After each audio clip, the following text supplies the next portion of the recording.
በስመ አብ ወወልድ ወመንፈስ ቅዱስ አሐዱ አምላክ አሜን። ብሩካን የእግዚአብሔር ልጆች የተባረካችሁ በእግዚአብሔር የተወደዳችሁ በእግዚአብሔር ጸጋ የእግዚአብሔር ልጆች ተብለን እንድንጠራ አብ ያለው ፍቅር የሰጠን ጌታችን ኢየሱስ ክርስቶስ በመስቀል ላይ በመሰቀሉ ዕዳ በደላችንን የተከፈለለት የዳነ ሕዝብ ያረጋችሁ መንፈስ ቅዱስ የርስትን መያዣ የዘላለም ሕይወትን ዋስትና በማህተሙ አትሞ የሰጣችሁ ሁላችሁ የእግዚአብሔር ልጆች እንደምን ቆያችሁ? ሁሉን የሚችል አምላክ ጌታ ስሙ የተወደደ የተመሰገነ ይሁን። የእግዚአብሔር ልጆች ከምስጋና ይገባዋል። አሁን መንፈስ ቅዱስ ሊናገረን ያሰበው ርዕሱ ላይ እንዳያችሁት ለምንድን ነው ሰው ከፍተኛ የሆነ የስሜት ቁጣ የሚያድርበት ራስን ስለማጥፋትም አንዳንድ ጊዜ እንዲያስብ የሚሆነው ምንድን ነው? ስሜቱን መቆጣጠር እስኪያቅተው ድረስ የሚደርሰው እንዲህ አይነት ሁኔታ ውስጥ ስንገኝ ምን ማድረግ አለብን የሚለውን ከእግዚአብሔር ቃል አንጻር ነው የምንማረው። ይህን ትምህርት ምናልባት ቀጥተኛ ሊመለከተን ይችላል፣ ላይመለከተንም ይችላል። የማይመለከተን ደግሞ ከሆነ ይመለከታቸዋል ብለን ለምናስባቸው ሰዎች ሼር ልናደርግ ይገባል። በጣም ብዙ ወጣቶች በአሁኑ ሰዓት በተለያየ ቦታ ራስን የማጥፋት ልምምድ ሙከራ ሲያደርጉ ታያላችሁ። በትክክልም ተግባራዊ አድርገው ለቤተሰቦቻቸው ሀዘን የሆኑ ልጆች አሉ።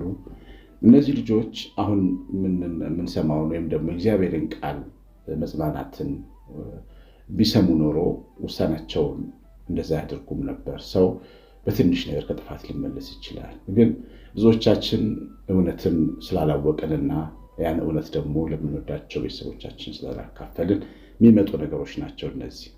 ዛሬ የሐዋርያው ቅዱስ ጳውሎስን መልእክት ኤፌሶን ምዕራፍ 5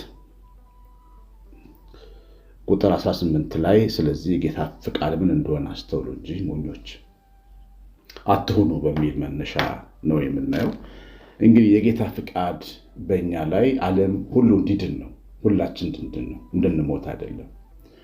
እና ፍላጎቱ ፍቃዱ ሰማይ ላይ በብርሃን ዙፋን ተቀምጦ ብቻ የፈለገው ሳይሆን እስከታች ወርዶ ሰሞኑን እንዳየነው እንዳከበርነው እኛን መስሎ በእኛ ልክ በእኛ ቁመት በእኛ ባህሪ የእኛን ባህሪ ተዋህዶ በበረት ተወልዶ ቤተሰብ ዘመድ ሆኖን እና እኛን ወክሎ መስቀል ላይ በመሰቀል ደግሞ የእኛን ሞት በመሞት በመክፈል ያዳነን ነው። እና ይሄ በዚህ ልክ ሰዎች እንዲድኑ የሚወድ ቅዱስ አምላክ ኢየሱስ ክርስቶስ ያለን ሕዝቦች ነን። እኛ ስማችንም ክርስቲያን ይባላል። ክርስቲያን ማለት ክርስቶሳዊ ወይም በክርስቶስ የሚያምን ልብ ያለው ማለት ነው። እና እንደዚህ አይነት ሕዝብ ነን። ስንጸልይም አቡነ ዘበሰማያት ወይም አባታችን ብለን ስንጸልይ ፍቃድ በሰማይ እንደሆነች እንዲሁም በምድር ትሁን ብለን ነው የምንጸልየው። የእግዚአብሔር ፍቃድ ለእኛ ሕይወት አስፈላጊ ነው። አያችሁ፣ የሰው ፍቃድ ነው የሚገለን። አንዳንድ ጊዜ ፍቃዳችን ከስሜታችን ጋር ስለሚግባባ ስሜታችን ስለሚመግበው በቃ አርግ ይለዋል። ተነስቶ ውሳኔያችን ፍቃዳችን ራስን ለማጥፋት ወይ ከሰው ለመለየት ወይ ትዳርን ለመፍታት ወይ ከቤተክርስቲያን ልም ብሎ ለመጥፋት ብቻ አንድ የያዝናቸውን ጥሩ ነገሮች ገመዶች ለቀን ለመጥፋት ሊገፋፋን ይችላል። ስለዚህ ፈቃዳችን ለስሜታችን ሲገዛ ደካማ ፈቃድ ይሆናል። እንደ ሰው ሙሉ ፈቃድ አለን። እንደ ሰው እግዚአብሔር የሰጠን ነፃ ፈቃድ አለን። ግን ነፃ ፈቃዳችን በስሜት ሊነዳ ይችላል። ስለዚህ ነው የኢየሱስ ክርስቶስ ልጆች ክርስቶስ ኢየሱስን የሚያምኑ ልጆች ፈቃድ በሰማይ እንደሆነች እንዲሁም በምድር ትሁን፣ በእኔም ሕይወት ላይ ትስራ፣ በቤታችን፣ በኑሯችን፣ በአገልግሎታችን፣ በቤተሰባችን፣ በትዳራችን ያንተን ፈቃድ ትኖርበት ብለን እንጸልያለን። ለምን? ስሜታችን የሚመራው ፈቃድ ስለሆነ ፈቃዳችን ብቻውን የሚታመን አይደለም። ሰው ብቻውን ይሆን ዘንድ መልካም አይደለም ተብሎ ተጽፏል። የሚረዳው ያስፈልገዋል። ምድራዊም ሰው ሰማያዊም አምላክ ያስፈልገዋል። ሰው ያለ ረዳት ሊቆምም አይችልም። ቆሞ በሁለት እግሮች ታዩታላችሁ። ግን እነዚህ ሁለት እግሮች ሁለት ረድኤት እንደሚያስፈልገን ማሳያዎች ናቸው። አንደኛ በስጋ ዓለም አብረውን የሚቆሙ ሰዎች ያስፈልጉናል። ቀኙ ደግሞ እግራችን ደግሞ የእግዚአብሔር ረድኤት ያስፈልገናል። እግዚአብሔር አምላኩ የሆነለት ሕዝብ እርዳታው ከላይ የሆነለት ሕዝብ በልቡ የላይኛውን መንገድ የሚያስብ ሰው የተባረከ ነው የተባሉት እንዲህ አይነት ሰዎች ናቸው። በእግዚአብሔርም ተማምነው እግዚአብሔር ረድኤት እንደሚኖሩ የሚያምኑ ናቸው። እና ይሄ እንግዲህ ምን ልላችሁ ነው? ሰው ማለት ብቻውን ቁመናው አይበቃውም፣ ለመኖር አይበቃውም። የሆነ አንድ ቀን የገዛ ፈቃዱ ሊያሸንፈው ይችላል፣ ስሜታዊነቱ ሊያሸንፈው ይችላል። እንዲህ አይነት ስሜት የሚሰማን ታዲያ ለምንድን ነው? ብዙ ጊዜ የመገለል የመጠላት ብቻችንን የመሆን ስሜት ሲያይልብን ራሳችንን ስለ መጉዳት እናስባለን። ራስን መጉዳት ራስን ማነቅ ብቻ አይደለም። ከሰው መለየት፣ ከወላጅ ጋር መቆራረጥ፣ ከትዳር ጋር መፋታት፣ ከቤተ ክርስቲያን ወጥቶ መሄድ፣ እንደዚህ ከባድ ውሳኔዎች አሉ። እነሱን ውሳኔዎች እንድንወስን የሚያደርገን የመጀመሪያው ነገር የመተው ስሜት ነው። ትተውኛል ማለት መነሻ ምክንያቶች ይኖሩናል። እንደዛ ያደረገን ሰው ይገጥመናል። ወይ ቤተሰብ፣ በጣም ተስፋ የምናደርገው አባት ወይም እናት ልትሆን ትችላለች፣ ወይ ትዳር አጋር ይሆናል፣ ወይ ጓደኛ ወይ ወዳጅ የቅርብ ሰው ምንለው ሰው ሊሆን ይችላል። ቤት ነስቶን ወይም ደክሞት ሊሆን ይችላል በእኛ ጉዳይ። ስለዚህ ራስን ስለማጥፋት ልናስብ እንችላለን። ያን ጊዜ የመተው ስሜት ሲሰማ ግን እሱ ስሜት ነው። እኛን ዓለም ሁሉ ሊተወን አይችልም በምንም ሕግ።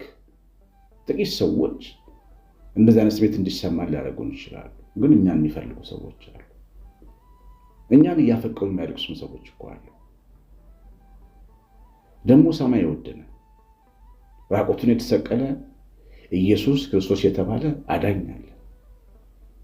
ቅዱሳን መላእክቱን ልኮ የሚጠብቀን ከማኅፀን አሸናፊዎች አድርጎ እንድንወለድ ያደረገን የአባታችን ሚሊዮን ዘሮች ተወዳድረው ከዛ ውስጥ አንዱ አሸናፊ ሆኖ እኔ እናንተ ሆነን የተወለድነው፣ እኔ እናንተ ሆነን የተወለድነው አሸናፊዎች፣ ድል አድራጊዎች ተደርገን የተፈጠረን ከሚሞቅ ማኅፀን የወጣን መለኮታዊ ክብካቤ ጥበቃ ያለን እንደገና ደግሞ ክርስቶስ ፍቃዱን ሐሳቡን እየሰማ የምንኖር ከሆነ ደግሞ ሕይወታችን ሊቀየር የሚችል ተአምራዊ ሕይወት ያለን የተወደድን ነው።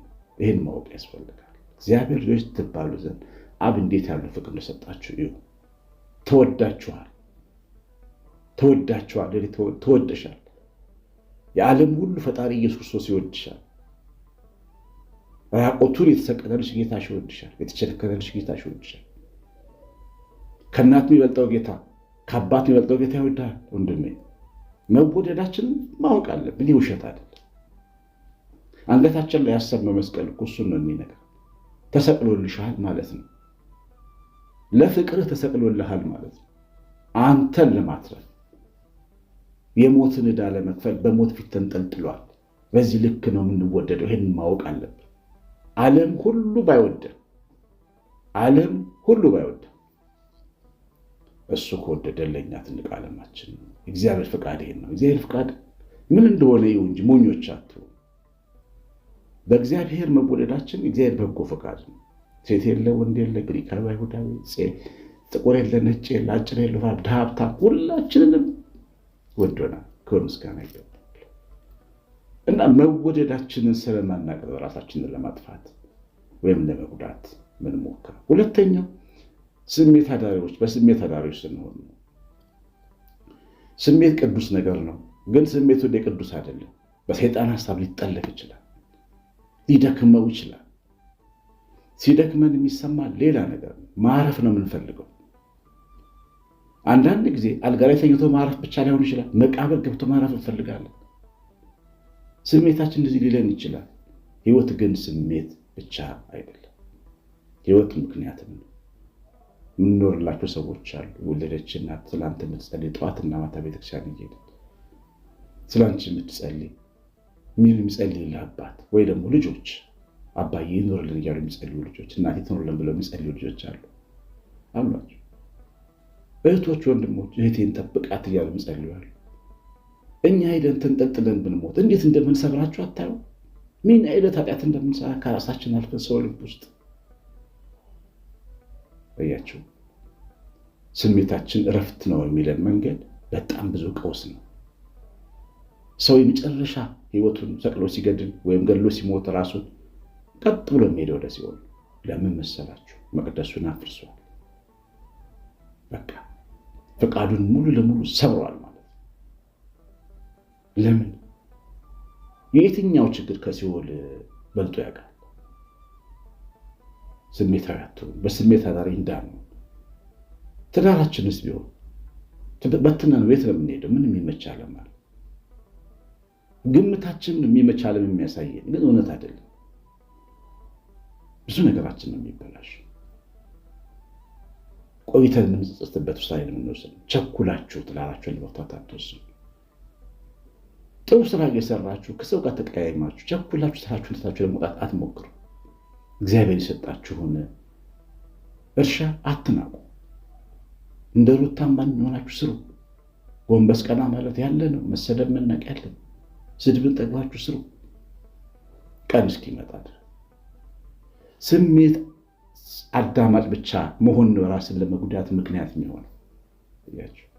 ግን ህይወት ምክንያት አለ። ቅድም እንደተባለ ብዙ ምክንያቶች አሉ። እኛ የምንኖርበት ምክንያት የተሰቀለው ኢየሱስ ክርስቶስ ለእኛ የሞተው ኢየሱስ ክርስቶስ የከፈለልን ዋጋ አንዱ ትልቁ ምክንያት። ሁለተኛ ግን እኛ የሚፈልጉ በጣም ሰዎች አሉ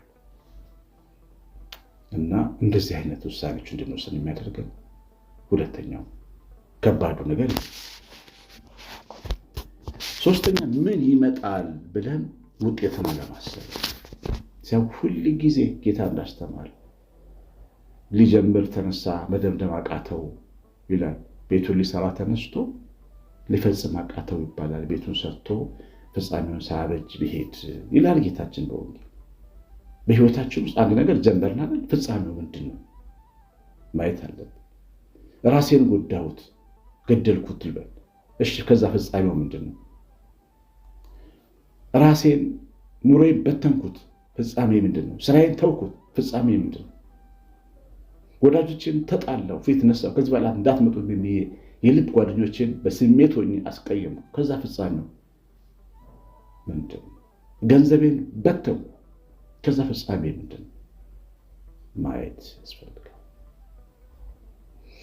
ሁልጊዜ ፍጻሜውን የማይመለከት ሰው ነው ከባድ ጥፋት የሚያጠፋው። ከባድ ጥፋት ጀመረ መደምደም አቃተው ለሚባለው ሰው ምን ነው? ግን ሁሌ ስንሰራ ምንድን ነው የማተርፈው?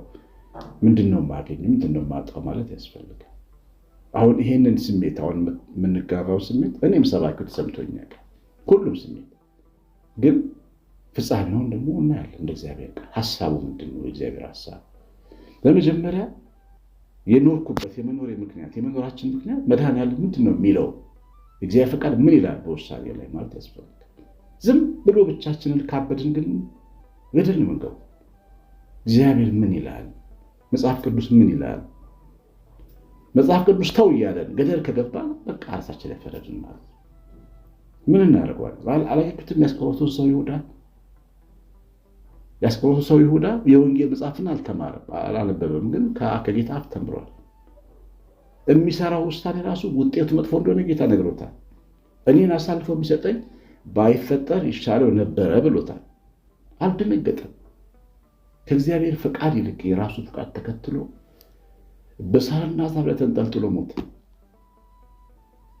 የህይወቱን መንገድ አበላሽ፣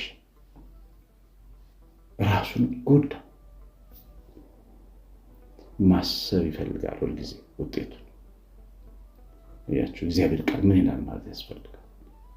እግዚአብሔር አታርግ ካለ መቆም አለበት። እግዚአብሔር ፈቃድ ምን እንደሆነ አስተውሉ እንጂ ሞኞች አትሁኑ። በዚያ ውሳኔ እግዚአብሔር አይጎዳም። የምንጎዳው እኛ ነን። መቼም በሰው ውሳኔ እግዚአብሔር ተጎድቶ አያውቅም። በሰው ኃጢአት፣ በሰው ድካም፣ በሰው ቁጣ፣ በሰው ስሜታዊነት አምላካችን ተጎድቶ አያውቅም። የምንጎዳው እኛ ነን።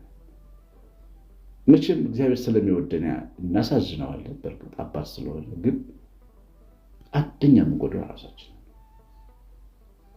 ስለዚህ ሁልጊዜ እንዲህ አይነት ስሜት ሲሰማችሁ ቆም ብሎ ማሰብ ያስፈልጋል። ይህንን ትምህርት ሰምታችሁት ከተመለከታችሁ ጥሩ፣ ካልተመለከታችሁ ግን ለሚመለከተው ሰው ኮፒ ፔስት ያደርጋችሁ ላኩ። ለምትገምቱት ሰው፣ ይማራል ለምትሉት ሰው በግል ሜሴጅ፣ በዋትሳፕ፣ በተለያየ ባላችሁ ፕላትፎርም ሰዎች እንዲሰሙት አድርጉ። እግዚአብሔር ይባርካችሁ። የእግዚአብሔር ቸርነት የእናታችን የእመቤታችን ረድኤት በረከት የምላት ጥበቃ አብሮን ይሁን። ኮሜንት ስለምታደርጉ እና ላይክ አድርጋችሁ ስለምትወጡ እግዚአብሔር ዘራችሁን ይባርክ። ሁሌም ምርቃቴ ይድረሳችሁ። ቀሲስ አሸናፊ ነኝ። ሰላም።